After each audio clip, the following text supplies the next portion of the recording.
पुन्हा एका नवीन दिवसाने सुरुवात झाली आणि सुरुवात झाली म्हणता म्हणता आता आपले सणही आलेले आहेत. सण आले म्हटले का खरंच खूप टेन्शन येतं. कारण खूप बारीक सारीक गोष्टी ज्या असतात आपण म्हणतो ना की प्रॉब्लेम असतात ठीक आहे, पण तेव्हा कसं आपण काही गोष्टींकडे दुर्लक्ष करतो. पण बारीक सारीक काही खूप गोष्टी असतात की ज्या आपल्याला म्हणजे विसरू देत नाहीत या जे शांत राहू देत नाहीत.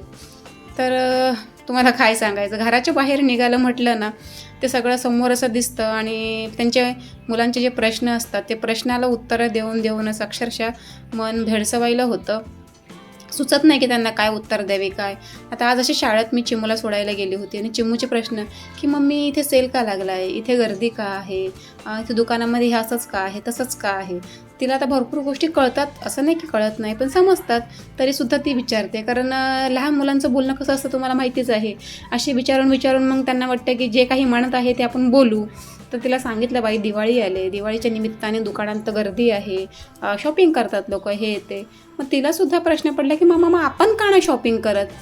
घरातली कंडिशन्स तिला माहिती आहेत, पण कसं आहे शेवटी डोकं लहान आहे त्यामुळे ती सतत प्रश्न विचारत असते. आणि मम्मा आपण शॉपिंग का करत नाही. तर तिला म्हटलं अगं शॉपिंग आपण करत नाही कारण आपल्या घरामध्ये तसे प्रॉब्लेम आहेत बाळा आणि पप्पांचा पेमेंट पुरत नाही आहे आणि आपण कसं हँडल करतो आहे. आपण नेक्स्ट दिवाळीला करूया, त्यात काय हरकत आहे, पप्पाला पण त्रास नाही द्यायचा आणि शेवटी तुम्ही लहान असल्यामुळे मलाही घरात थांबावं लागतं ना.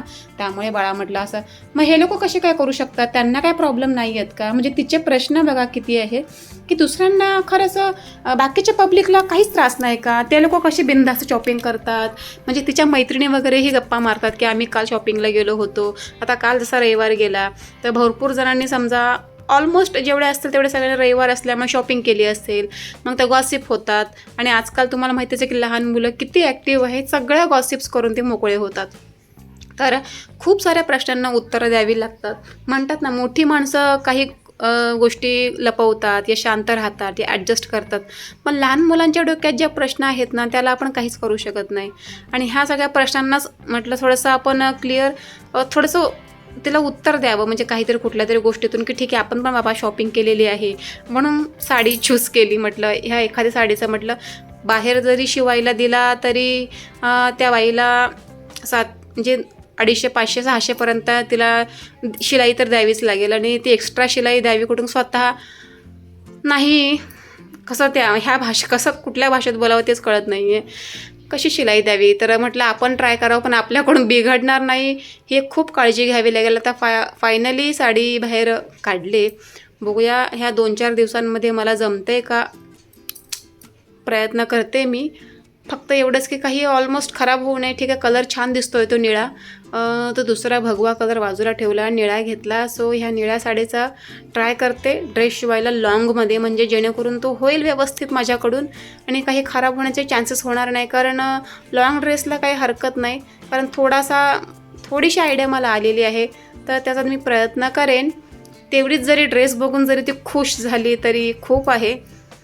कारण कसं असतं ना प्रत्येक वेळेला प्रॉब्लेम बोलून पण चालत नाही. त्या गोष्टीला आपण खरं फेस करतो पण मुलांना त्या गोष्टी त्यांच्या डोक्यात टाकून खूप चुकीचं आहे. कारण ते लहानपणीच जर मोठे व्हायला लागले तर त्यांचं लहानपण पण हिरावून जाईल. तशी ती हुशार आहे, मोठी मुलगी माझी हुशार आहे, पण कसं असतं ना त्यांचं बालपण पुढे आलं ना की ते त्या गोष्टी विसरतात आणि मग ते त्यांच्या म्हणतात जिद्दीला लागतात की आम्हाला हेच पाहिजे तेच पाहिजे आणि त्यावेळेला अक्षरशः खूप संभ्रम होतो. पण ठीक आहे बघूया कसं ॲडजस्ट करायचं ते. फायनली दिवाळीचं अर्ध सामान तर घरी आलेलंच आहे शिंदे साहेबांकडून. बाकीचं आता काय थोडंफार खरेदी करावं लागेल. खरेदी करायचं म्हणजे काय हो, तेल तर अक्षरशः महागलं आहे आणि खोबरं तर 400 रुपये किलो झाले. डोक्याला नुसतं हात मारावं वाटायला लागलं आहे.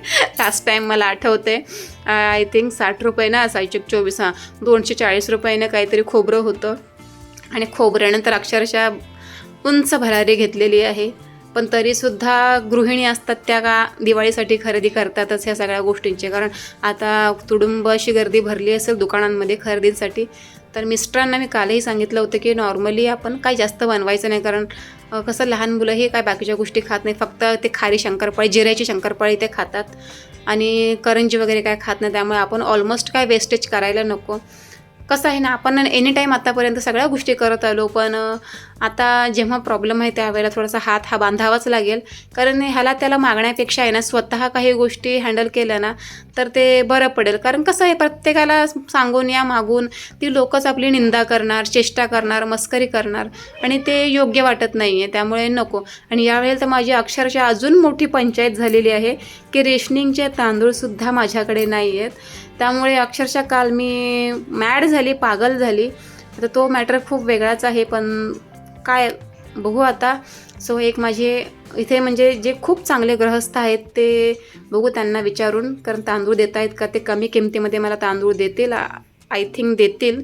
तर बघूया, त्यांना मागावी लागते का. रेशनिंगचा घोळ झाला म्हणतात ना, खरंच प्रॉब्लेम्स आले ना की सगळे चारी बाजूने येतात आणि त्यातून मार्ग कसा काढावा ना हेच फक्त नेहमी बघावं लागतं आहे. आणि मी वैतागले अक्षरशः मार्ग काढून काढून काढून. होप सो कधी हा प्रॉब्लेम थांबेल आणि कधी या सगळ्यांची सुटका होईल ना तेच कळत नाही आहे. कधी माझे मिस्टर कर्जमुक्त होतील आणि आम्ही जरा थोडंसं टेन्शन फ्री होऊ, बस एवढीच इच्छा आहे. बाकी काही इच्छा नाही ह्या आता जीवनामध्ये.